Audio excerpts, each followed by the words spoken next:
Assalamualaikum warahmatullahi wabarakatuh. Saya Alia Madaniyah dari kelompok 11.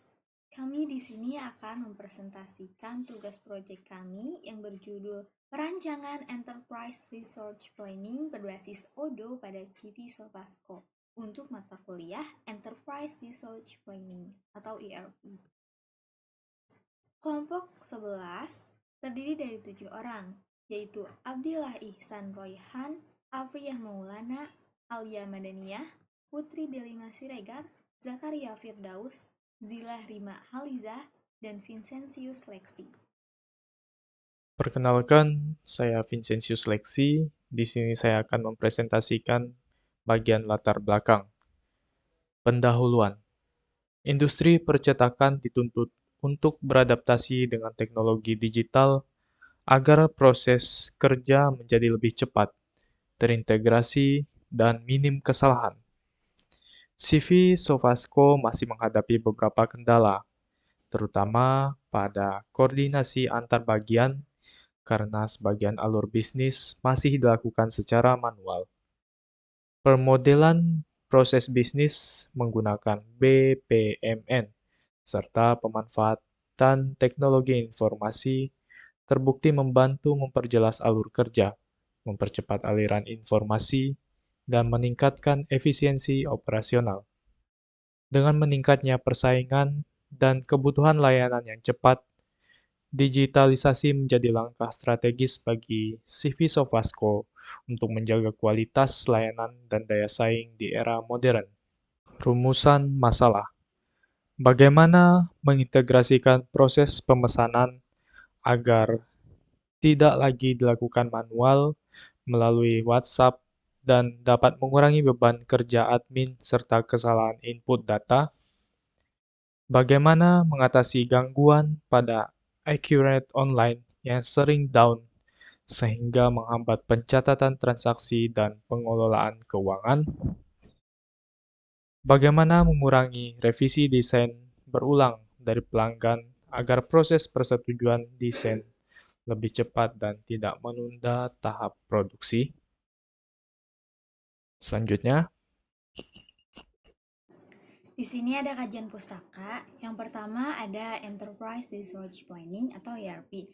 ERP adalah sistem informasi terintegrasi yang menghubungkan berbagai proses utama perusahaan dalam satu platform. ERP membantu menciptakan keberagaman data, menyediakan informasi secara real-time, mengurangi duplikasi data, serta meningkatkan efisiensi melalui otomatisasi proses bisnis. Lalu ada Odoo.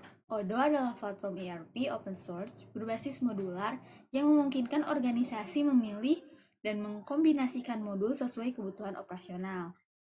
Odoo juga menyediakan integrasi data antar modul, tampilan antar muka yang mudah dipahami, serta mendukung otomatisasi proses bisnis. Lalu di sini kita ada modul ERP yang digunakan di Odoo. Ada modul sales, yaitu untuk mengelola proses penjualan, penawaran, dan pelanggan. Ada modul inventory untuk menangani manajemen stok, pergerakan barang, dan lokasi penyimpanan. Lalu ada modul manufacturing untuk mendukung perencanaan produksi dan pengelolaan bill of materials. Ada juga modul purchase untuk mengatur proses pengadaan barang dan pemasok. Lalu ada modul karyawan HR untuk mengelola data pegawai, absensi, dan administrasi sumber daya manusia. Integrasi modul-modul tersebut membantu menciptakan alur kerja yang lebih terstruktur dan meningkatkan visibilitas data antar divisi. Lalu di sini kita temukan diagram. Ada diagram UML. UML atau Unified Modeling Language adalah bahasa standar untuk menggambarkan desain sistem secara visual. Ada use case yang menjelaskan interaksi antara pengguna dengan fungsi sistem. Lalu ada activity diagram yang menggambarkan alur kegiatan dalam proses bisnis. Ada juga kelas diagram yang menggambarkan struktur objek beserta atribut metode dan hubungan antar objek. UML membantu memperjelas kebutuhan sistem dan mempermudah pengembangan memahami desain sistem. Yang kelima ada Business Process Model Denotation. BPMN adalah standar notasi visual untuk memodelkan proses bisnis secara sistematis. BPMN menggunakan simbol-simbol untuk menunjukkan aktivitas, aliran proses, keputusan, dan peran yang terlibat, sehingga mempermudah analisis dan komunikasi antar pihak. Nah, berikut ini adalah use case diagram. Use case diagram di sini memiliki aktor pelanggan. Pelanggan bisa menerima pesanan, melakukan pembayaran, konfirmasi pesanan, memesan produk, dan juga merequest desain. Lalu di sini ada staf penjualan, bisa mengkonfirmasi pembayaran dan menyerahkan produk, mengirim faktur pembayaran, mencatat pesanan. Lalu untuk aktor staf produksi di manufacturing, dia bisa menerima pesanan produk dan juga memproduksi pesanan. Nah, staf penjualan ini pakai modulnya modul sales ya. Lalu di sini ada staf SDM, yaitu modul HR karyawan, mencatat absensi dan lembur karyawan, dan juga mengelola data karyawan. Lalu ada staf gudang, inventory, penyimpanan, yaitu bisa mencatat barang masuk dan juga cek persediaan bahan. Dan juga purchase untuk membeli barang itu dibeli barangnya sama owner, membeli bahan dan juga update stok bahan. Saya Priya Maulana, izin melanjutkan untuk membahas tentang activity diagram. Di sini activity diagram ada 5 aktor, yaitu pelanggan, staf penjualan, staf produksi, staf gudang, dan owner. Kita menggunakan web untuk database Odoo CV Suvasco. Dimulai dari pelanggan, yaitu memesan produk, kemudian request desain produk, dilanjutkan ke staf penjualan untuk mengkonfirmasi pesanan produk, kemudian staf penjualan juga mencatat pesanan, dilanjutkan ke staf produksi untuk menerima pesanan produk, dan dilanjutkan ke staf gudang untuk menentukan apakah bahan tersedia atau tidak. Jika bahan tersedia, maka dilanjutkan ke staf produksi untuk memproduksi pesanan. Jika barang tidak tersedia atau kosong, maka dilanjutkan ke owner untuk membeli bahan. Setelah itu, setelah membeli bahan, dilanjutkan kembali ke staf gudang untuk mencatat barang masuk dan update stok bahan yang ada. Kemudian baru bisa dilakukan produksi pesanan oleh staf produksi. Setelah produksi selesai, staf penjualan mengirim faktur pembayaran ke pelanggan. Setelah itu, pelanggan melakukan pembayaran, dikonfirmasi oleh staf penjualan, konfirmasi pembayaran dan menyerahkan produk. Kemudian pelanggan menerima pesanan dan selesai. Di sini ada beberapa activity yang terhubung ke database Odoo, seperti konfirmasi pesanan di staf penjualan, kemudian mencatat pesanan di staf penjualan, kemudian menerima pesanan produk di staf produksi, mencatat barang masuk dan update stok di staf gudang, kemudian mengirim faktur pembayaran di staf penjualan, kemudian dikonfirmasi pembayaran dan menyerahkan produk di staf penjualan juga. Selanjutnya yaitu kelas diagram. Di sini kelas diagram ada beberapa kelas, yaitu ada kelas pelanggan, staf penjualan, HR, owner, staf produksi, dan staf gudang. Dimulai dari pelanggan dengan atribut ID pelanggan, nama pelanggan, alamat, email, dan nomor telepon. Di sini tidak ada metode. Kemudian di staf penjualan dengan atribut nama pelanggan, nama produk, tanggal, harga, pembayaran, dan kuantitas. Dengan metode bisa insert, update, dan delete. Kemudian dilanjutkan di HR, yaitu dengan atribut nama karyawan, email, nomor HP, departemen, dan jabatan kerja. Dengan metode insert, update, dan delete. Kemudian di owner ada atribut pemasok, referensi pemasok, tanggal order, nama produk, kuantitas, dan pajak dengan metode insert, update, dan delete. Kemudian di staf produksi dengan atribut nama produksi, kuantitas, kebutuhan material, order date, penanggung jawab. Kemudian dengan metode insert, update, dan delete. Terakhir di staf gudang yaitu dengan atribut nama produk, tipe produk, stok, harga jual, modal, kategori, dan referensi dengan metode insert, update, dan delete. Relasi dari pelanggan ke staf penjualan yaitu many to one. Kemudian dari staf pelanggan ke HR yaitu many to one juga. Kemudian dari staf penjualan ke staf produksi yaitu many to many. kemudian dari HR ke staf produksi yaitu one to many, dari HR ke staf gudang one to many, dari HR ke owner one to one, kemudian dari owner ke staf produksi one to many, dari owner ke staf gudang one to one, dari staf produksi yaitu many to many. Terima kasih, itu penjelasan dari saya. Selanjutnya akan dilanjutkan oleh rekan saya. Oke, Assalamualaikum warahmatullahi wabarakatuh. Perkenalkan, nama saya Zakaria Firdaus dengan NIM 19259200. Oke, di sini saya akan menjelaskan tahapan untuk membuat akun dan login ke software Odoo. Oke, sebelumnya perusahaan kami yaitu perusahaan CP Sofasco yang berkedang di bidang percetakan. Oke. Oke, di sini kita yang pertama itu adalah memilih modulnya terlebih dahulu. Modul-modul yang kelompok kami gunakan yaitu ada sales, lalu ada inventory, manufaktur, forecast, dan karyawan. Nah, setelah kita memilih modul, kita langsung klik lanjut. Nah, di sini kita mengisi profil perusahaannya terlebih dahulu. Nah, di sini nama perusahaannya CP Sofasco. Misalkan kita membuat emailnya sudah seperti ini. Nah, lalu skala perusahaannya. Kebetulan CP Sofasco ini dia skala perusahaannya yaitu sekitar 5-20 karyawan. Lalu masukkan nomor telepon, lalu bahasa yang digunakan dalam Odoo. Lalu di sini minat utamanya yaitu untuk apa? Karena ini untuk perusahaan, maka digunakannya untuk di perusahaan saya. Lalu setelah semuanya sudah terisi sesuai, lalu kita klik mulai sekarang.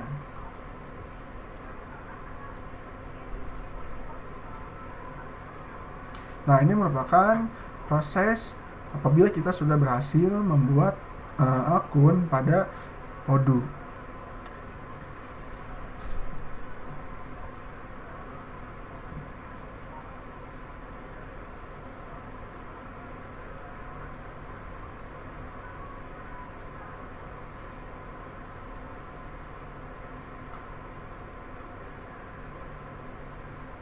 Nah, ini merupakan tampilan dashboard setelah kita membuat akun tadi dan memilih modul.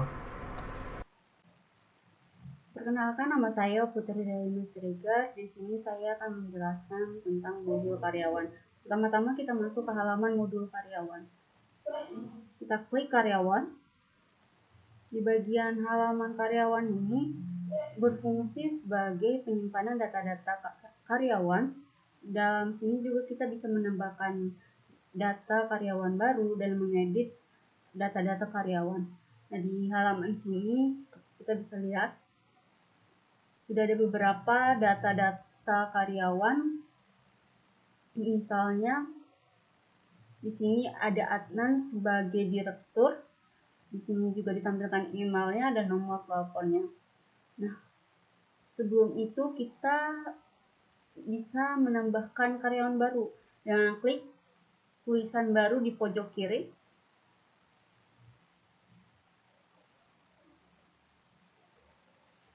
Nah, di halaman sini kita diminta untuk menambahkan nama karyawan baru tersebut. Kita misalkan nama karyawannya Bella. Kita klik Bella. Kita masukkan emailnya Bella.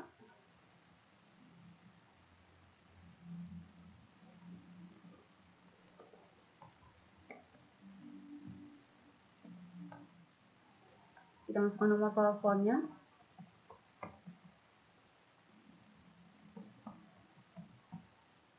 Nah, di bagian sini kita isi Bella ini dipekerjakan di bagian apa.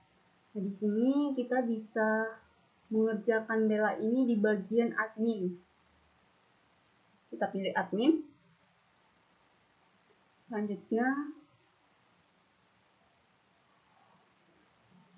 kita isi jabatan Bella tadi sebagai admin di bagian admin. Jabatan bagian admin. Oke. Alamat tempat kerja CV Sofia. Selanjutnya kita klik buat pengguna. Di sini saya hanya mengisi halaman pekerjaan karena di sini masih banyak halamannya, yaitu resume. Untuk mempersingkat waktu, kita hanya mengisi ini saja kerja. Kita buat akunnya dengan klik buat akun. Kita simpan.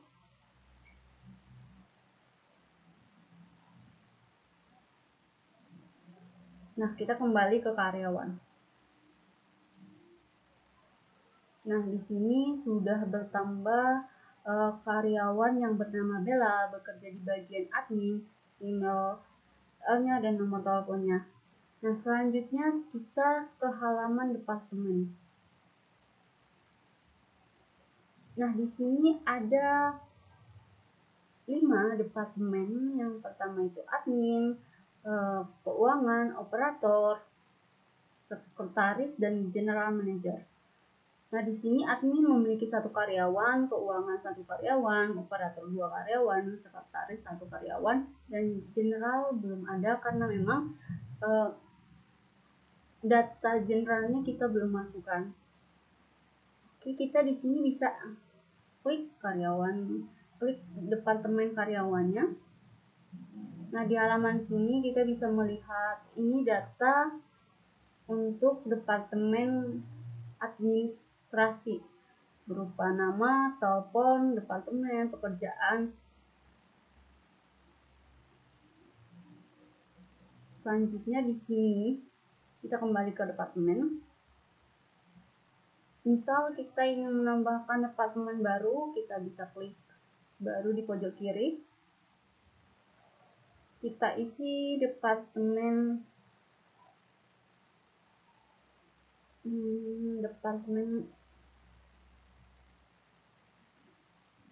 pemasaran.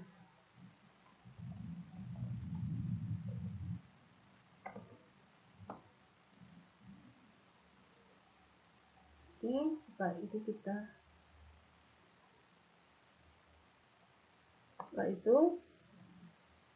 kirim.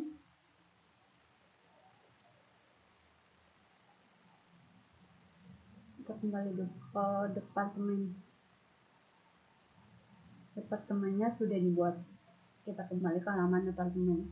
Nah, di sini sudah bertambah departemen pemasaran dan karyawannya 0 karena kita belum memasukkan data karyawan pemasaran. Sekian penjelasan dari saya, akan dilanjutkan oleh teman saya. Oke, perkenalkan, nama saya Zakaria Firdaus dengan NIM 19259200. Oke, di sini saya akan menjelaskan yaitu untuk modul stok persediaan ataupun inventory. Nah, ini merupakan sebuah tampilan pada modul inventory. Yang pertama, misalkan kita ingin membuat gudangnya terlebih dahulu, misalkan gudangnya itu lebih daripada 1. Kalian bisa masuk ke konfigurasi, lalu ke gudang.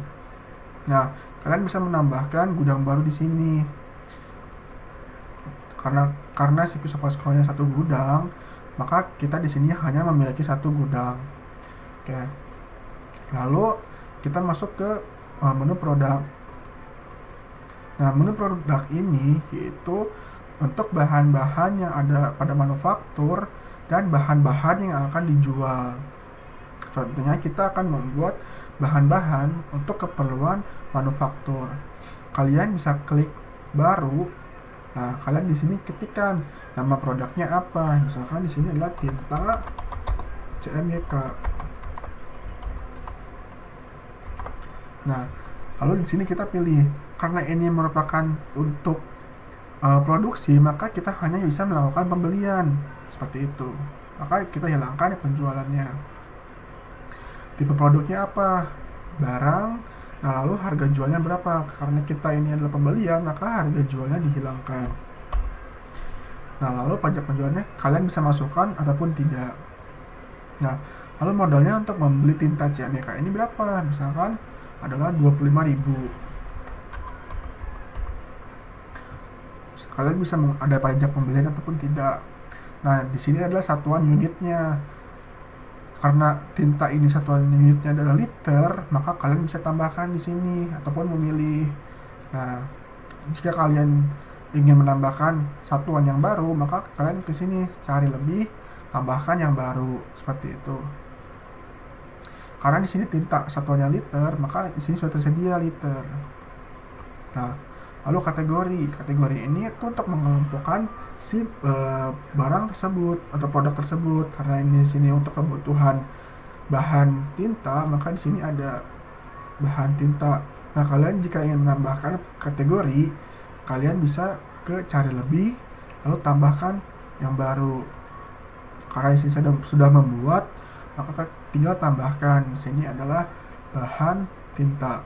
Lalu referensi ini untuk kode dari sebuah produk tersebut, misalkan tinta CMYK. Nah, jika sudah, maka kalian tinggal save. Nah, lalu kita ingin misalkan membuat untuk produk yang kita akan jual kepada pelanggan. Contohnya seperti poster. Nah, karena ini untuk dijual, maka kita hilangkan pembeliannya. Lalu kita memilih tipe produknya barang. Lalu kenapa kuantitas di tangannya 0? Karena kita belum memproduksi. Begitupun yang sebelumnya, karena kita belum membeli dari vendor, maka kuantitas tangannya adalah 0. Lalu harga jualnya berapa untuk poster? Misalkan adalah 25.000. Nah, kalian bisa menggunakan pajak ataupun tidak. Satuannya apa? Karena di sini satuannya unit, maka tidak perlu diubah. Lalu modalnya berapa untuk kita membuat poster tersebut? Misalkan 15.000. Kategorinya, karena ini merupakan produk untuk penjualan, maka di sini saya membuat kategori yaitu produk jadi. Lalu referensi. Nah, di sini saya membedakan mana bahan untuk dijual dengan bahan manufaktur itu dengan cara kita menambahkan gambarnya. Nah, seperti itu untuk membedakan. Kalau sudah seperti ini, tinggal save. Nah, kita lihat nih di halamannya. Nah, sudah ada kan poster ini untuk penjualan. Lalu tinta. Nah, tinta CMYK ini untuk produksi. Nah, di sini kan kuantitas di tangannya itu masih 0. Nah, gimana caranya? Yaitu dengan cara kita melakukan pembelian kepada vendor. Nanti akan dijelaskan oleh kawan saya. Sekian, terima kasih. Assalamualaikum warahmatullahi wabarakatuh. Perkenalkan, nama saya Zila Rimahliza. Saya dari kelas 19 7AI07. Nah, di sini saya akan menjelaskan tentang modul pembelian dari aplikasi Odoo. Jadi, modul pembelian itu berguna untuk mengelola seluruh proses pembelian barang atau jasa dari pemasok, mulai dari permintaan hingga penagihan. Sekarang kita mulai saja langsung. Nah, ini tampilan awal modul pembelian. Sebelum melakukan pembelian, kita ke produk dulu. Kita cek dulu produk yang ingin kita beli atau produk yang masih kosong. Nah, di sini produk yang masih kosong itu ada di matte paper 200 GSM. Nah, di sini kita akan coba membeli matte paper 200 GSM ini. Kemudian kita cari pemasok. Kita cari pemasok yang kita butuhkan. Nah, apabila ingin membuat pemasok baru, kita bisa buat di sini. Di sini contohnya kita buat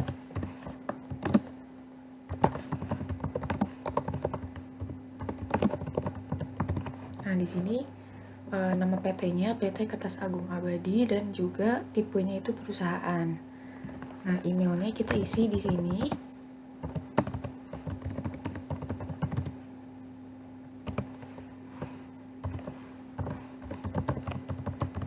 Dan juga teleponnya kita bisa isi di sini. Untuk jalannya kita buat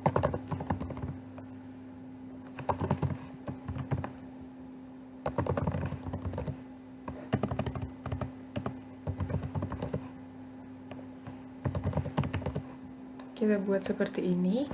Nah, di sini apabila ingin memasukkan informasi berupa NPWP, website, atau label, kita bisa masukkan di bagian sini. Kemudian ini di bawah ada informasi umum mengenai kontak, sales dan purchase, penagihan, dan juga catatan.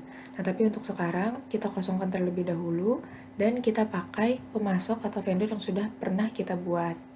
Nah, ini bisa dibatalkan di sini. Jika ingin menyimpan, bisa disimpan secara manual, tapi kita batalkan dulu. Nah, nanti kita akan pakai vendor dari PT Jaya Kertas Abadi. Nah, sekarang kita ke permintaan. Jadi kita buat permintaan baru. Di sini kita buat tadi pemasoknya PT Jaya Kertas Abadi, deadline ordernya kita buat hari ini. Nah, setelah itu kita tambahkan produk yang ingin kita beli tadi. Produknya itu tadi matte paper ya, matte paper 200 gram. Nah, kita butuhnya itu kuantitasnya sebanyak 50 satuannya unit. Di sini harga satuannya 2.500. Nah, ini sudah kita buat. Jadi di sini ini totalnya. Setelah itu, setelah semua sudah betul, sudah kita isi, kita kirim RFQ. Nah, di sini kita kirim kepada PT Jaya Kertas Abadi dan juga request for quotation-nya itu sudah berupa PDF. Jadi bisa langsung kita kirim.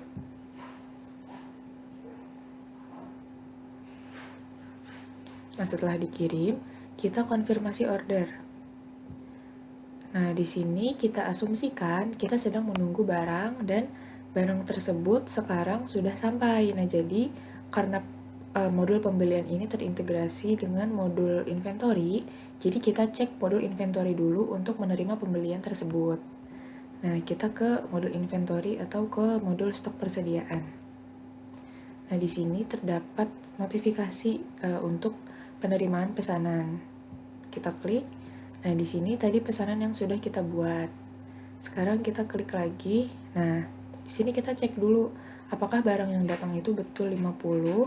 Di sini yang kita pesan 50 dan ini barang yang datang. Jadi jika barangnya betul, kita isi 50 sesuai dengan yang kita buat.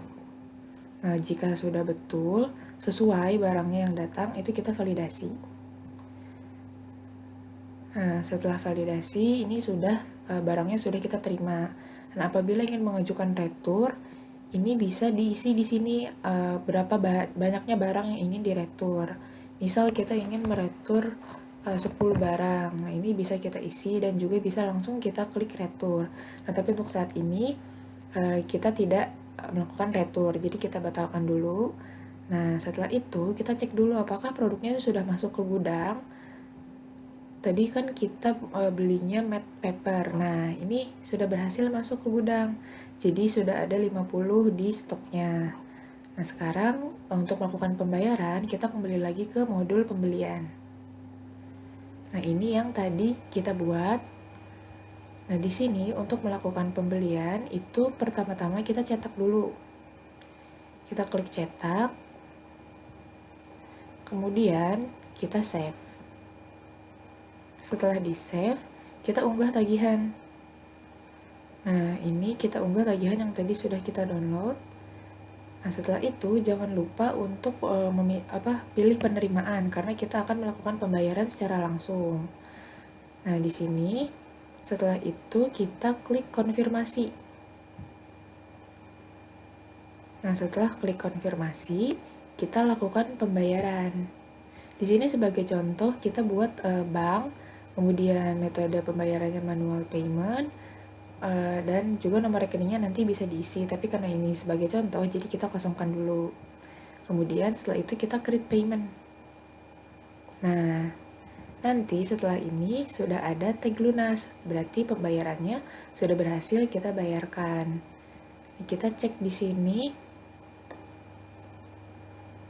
Nah, ini statusnya sudah berubah menjadi siap difakturkan. Itu artinya pembayaran kita sudah berhasil dibayarkan kepada vendor PT Jaya Kertas Abadi. Nah baik, sekian penjelasan yang bisa saya jelaskan. Untuk langkah selanjutnya nanti akan dijelaskan oleh rekan saya. Sekian yang bisa saya jelaskan. Saya pamit undur diri, terima kasih. Assalamualaikum warahmatullahi wabarakatuh. Perkenalkan, nama saya Zakaria Firdaus dengan NIM 19259200. Di sini saya akan menjelaskan mengenai modul produksi ataupun manufaktur. Oke, yang pertama kita masuk ke dalam menu atau modul produksi. Nah, sebelum kita ingin membuat produksi atau manufacturing order, kita mau terlebih dahulu membuat BOM material. Kenapa? Agar lebih cepat memproduksi pada tahap apabila dia memesan gitu. Yang pertama, kita masuk ke produk. Nah, di sini ada daftar kebutuhan material BOM. Lalu di sini kita klik new atau baru. Misalkan untuk produknya adalah poster. Nah, misalkan kuantitasnya adalah per 1 unit gitu. Lalu kita tinggal tambahkan bahan-bahan apa saja yang digunakan untuk membuat poster. Misalkan adalah art paper, lalu ada laminasi doff, lalu ada tinta. Misalkan, nah di sini kita sesuaikan kuantitasnya. Misalkan untuk membuat satu unit poster, kita membutuhkan 1 unit art paper, lalu setengah meter laminasi doff, lalu setengah meter tinta. Nah, kenapa kita membuat seperti ini? Agar kita juga tahu berapa biaya yang dikeluarkan sebagai modal untuk membuat satu poster ini. Nah, jika sudah, kita save. Nah, kita bisa dilihat di sini. Nah, ini merupakan modal untuk membuat satu unit poster adalah 17.000. Oke, lalu kita lihat. Nah, kita bisa sesuaikan nih yang ada di stok persediaan, di produk, di poster. Nah, ini kan tadinya kan kita membuat inputnya kan perkiraan saja. Nah, setelah kita menghitung dari BOM material, maka kita tinggal masukkan saja karena kita sudah tahu berapa biaya yang kita keluarkan untuk membuat satu poster itu. Kita tinggal update. Nah, jadi ini merupakan modal untuk membuat satu unit poster. Oke, kita masuk lagi ke modul produksi. Nah, sekarang bagaimana kita ingin membuat pesanan ataupun produknya? Maka kita di sini tinggal klik baru.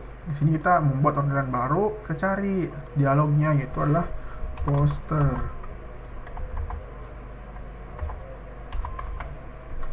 Nah ini kan sudah keluar nih. Nah, ini tuh dibuat pada saat tadi di BOM material tadi.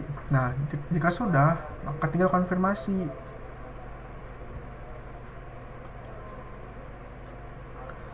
Nah, jika sudah seperti ini, itu adalah artinya barang-barangnya atau bahan bakunya itu tersedia semua di dalam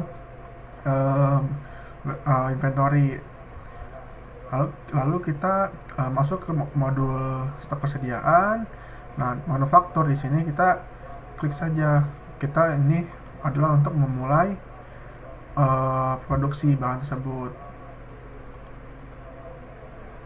Nah, jika sudah seperti ini, maka produksinya selesai. Kita lihat di menu stok persediaan, apakah kuantitas yang sudah bertambah. Nah, di sini sudah bertambah jadi 1 unit. Tadinya kan di tangannya stoknya adalah kosong, sekarang sudah bertambah di tangannya adalah 1 unit. Dan harga modalnya juga sudah ketahuan karena kita sudah menghitung melalui BOM. Mungkin sekian yang bisa saya sampaikan, kurang lebihnya mohon maaf. Wassalamualaikum warahmatullahi wabarakatuh. Ya, Assalamualaikum warahmatullahi wabarakatuh. Perkenalkan, nama saya Abdillah Ihsan Raihan. Di sini saya akan menjelaskan tentang modul sales.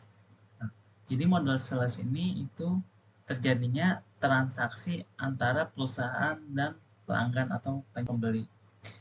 Jadi modul penjualan ini menyediakan fitur untuk data pelanggan baru yang akan digunakan dalam transaksi di bidang percetakan.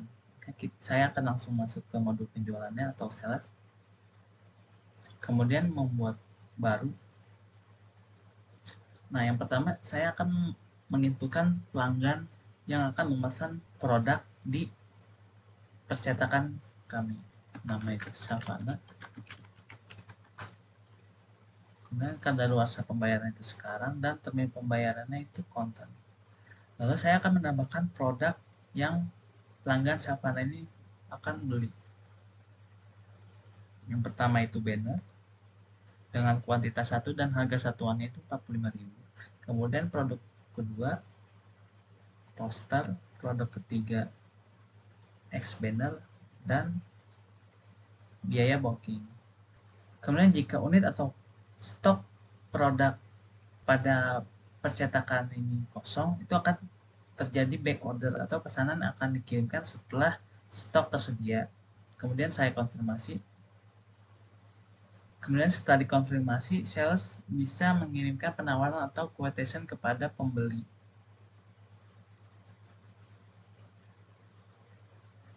Nah, pada halaman ini sales akan mengirimkan penawaran atau quotation yang berisi rincian harga pelanggan melalui email.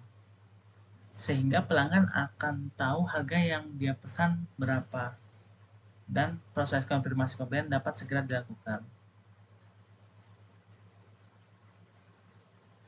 Setelah dikonfirmasi, sales akan membuatkan faktur.